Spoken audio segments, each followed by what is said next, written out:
Assalamualaikum warahmatullahi wabarakatuh. Salam sejahtera bagi kita semua. Perkenalkan, saya Deva Jatri Krisnajaya. Dan saya Ufi Nauzin. Kami akan memaparkan terkait dengan analisis penetapan harga. Berikut pemaparan kami. Selamat menyaksikan.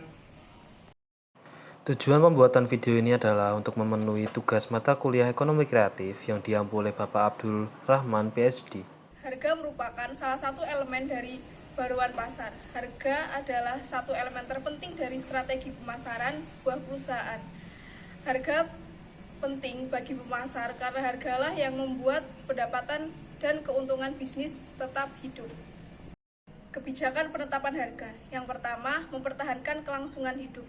Apabila perusahaan memenuhi masalah kelebihan kapasitas produksi, tingkat persaingan yang semakin tinggi, atau perubahan keinginan konsumen, maka cenderung akan menentukan harga rendah. Oleh karena itu, penting dalam mempertimbangkan keadaan pasar sebelum menentukan harga demi kelangsungan hidup, bisnis, dan produk.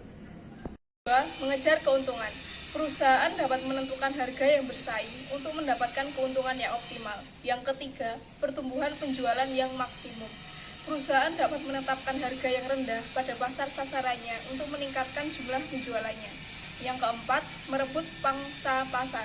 Perusahaan dapat menentukan harga yang rendah untuk menarik lebih banyak konsumen dan dapat merebut pangsa pasar pesaing. 5. Mendapatkan pengambilan atas modal. Perusahaan dapat menentukan harga yang tinggi jika ingin menutup biaya investasi dengan cepat. Yang keenam, kepemimpinan kualitas produk. Perusahaan yang ingin menjadi pemimpin kualitas produk di pasar dapat menetapkan harga yang tinggi. Yang ketujuh, tujuan sosial. Organisasi nirlaba dan organisasi publik mengadopsi sejumlah penetapan harga yang lain. Sebuah lembaga pendidikan yang berusaha menutup sebagian biaya tetap mengendalikan sumbangan dari publik untuk menutup sebagian biaya lainnya. Selanjutnya adalah metode perusahaan dalam penetapan harga, yaitu pendekatan biaya, yaitu penetapan harga yang dilakukan dengan cara menghitung total biaya dan menambahkan tingkat keuntungan yang diinginkan. Metode penetapan harga ini melalui pendekatan biaya ini terdiri dari cost plus atau markup pricing dan break even analysis. Nah, markup pricing adalah yaitu cara menjumlah seluruh biaya yang diperlukan dalam proses produksi, kemudian menentukan persentase markup untuk menutup biaya dan memperoleh keuntungan yang diharapkan.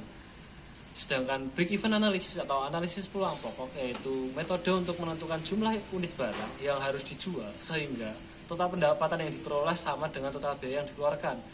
Pertama-tama perlu ditentukan margin kontribusi yaitu selisih antara harga dengan biaya variabel per unit. Selanjutnya ada pendekatan penawaran permintaan, yaitu harga produk yang ditentukan oleh keseimbangan antara penawaran dan permintaan produk tersebut. Selanjutnya ada metode customer oriented atau sensitivitas harga, juga dipengaruhi oleh segmen pasar karena semua orang tidaklah sama dalam melihat harga. Selanjutnya ada tahapan dalam darur hidup produk. Yang pertama adalah tahap perkenalan, yakni ketika target pasar sangat peka terhadap harga, manajemen dapat memberikan harga yang sesuai tingkat pasar atau bahkan lebih rendah. Yang kedua ada tahap pertumbuhan, yaitu harga umumnya mulai stabil karena pesaing telah memasuki pasar pabrik dan meningkatnya penawaran yang ada. Juga produk mulai menarik pasar secara meluas. Yang ketiga, tahap pendewasaan. Pada saat ini terjadi peningkatan persaingan dan ketidakefisienan peniadaan biaya tinggi sehingga umumnya membawa dampak pada penurunan harga. Yang keempat, tahap penurunan. Pada tahap ini umumnya dengan menurunkan harga lebih lanjut, demikian juga dengan pesaing hanya sedikit yang mencoba memperhatikan permintaan yang sangat kecil. Selanjutnya adalah persaingan. Persaingan dipicu oleh adanya suatu perusahaan yang menerapkan harga tinggi sehingga membuat perusahaan lain memasuki pasar harga yang rendah. Persaingan yang ketat mengarah pada peperangan harga terhadap suatu produk. Strategi distribusi. Strategi distribusi adalah suatu jaringan distribusi yang efektif seringkali dapat mengatasi kesalahan kecil yang terjadi dalam bauran pemasaran. Misal, meskipun suatu harga ditetapkan lebih tinggi dibanding biasanya, konsumen bisa saja tetap membeli suatu produk apabila dijual di toko pengajar kebutuhan sehari-hari. Distribusi yang memadai suatu produk baru dapat dicapai dengan menetapkan margin yang lebih tinggi dari margin yang biasa ditawarkan pada distributor. Yang selanjutnya adalah strategi promosi. Promosi adalah sebuah harga khusus yang ditawarkan biasanya dan pada umumnya pada waktu memperkenalkan produk baru. Sedangkan promosi harga adalah menjadikan harga sebagai alat, medium, atau strategi yang tidak jarang diiklankan secara gencar. Keduanya mirip akan tetapi tidak sama. Dalam harga, promosi penekanan adalah pada promosi produk. Namun, dalam promosi harga penekanan adalah pada harga. Harga tidak menjadi pendorong utama bagi seseorang untuk membeli. Mutu produk dan layanan tetap menjadi pertimbangan utama bagi pembeli yang smart.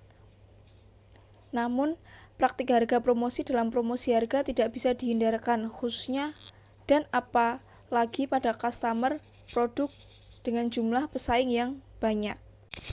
Yang selanjutnya adalah persepsi atas kualitas, yaitu suatu produk atau jasa juga mempengaruhi strategi penetapan harga. Suatu perusahaan mencoba untuk membangun citra yang prestisius, seringkali membebankan harga pada produknya menjadi lebih mahal. Para pelanggan cenderung mempersepsikan harga yang tinggi dengan kualitas yang tinggi pula.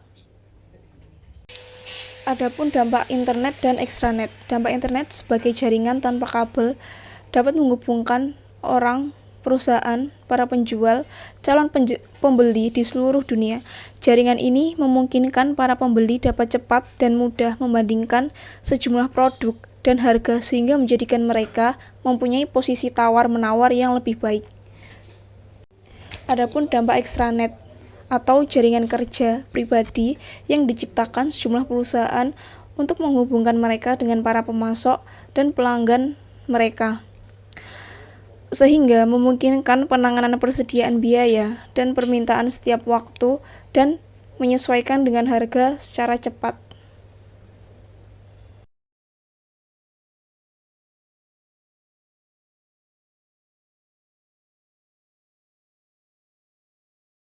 Sekian pemaparan dari kami terkait dengan analisis penetapan harga. Semoga dari teman-teman dapat bermanfaat ilmunya. Sekian dari kami. Wassalamualaikum warahmatullahi wabarakatuh.